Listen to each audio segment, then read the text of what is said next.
Kami mengucapkan terima kasih. Persiapan dan peningkatan infrastruktur terus dilakukan oleh Sumatera Selatan untuk mensukseskan pelaksanaan Asian Games 2018 di Palembang. Salah satunya dengan penambahan venue bowling yang akan dibangun di area Komplek Jakabareng Sport City. Vice Director PT Oke Pulp and Paper, Gadang Hahartawan, mengatakan, untuk venue bowling ini menelan biaya mencapai 25 miliar rupiah dengan luas bangunan bowling 3.600 meter persegi yang berdiri di areal seluas 2,8 hektar. Dengan fasilitas bertaraf internasional yang memiliki 40 LAN. Untuk desain bangunan sendiri, di bagian depan akan dibangun bentuk pin dan bola bowling. 40 line.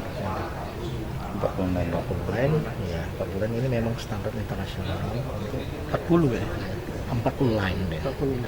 Berapa dana yang disiapkan pembangunan? 25 miliar. 25 miliar. Ia menambahkan saat ini telah dilakukan pembersihan lahan dan selesai penandatangan MOU dengan Pemprov Sumsel.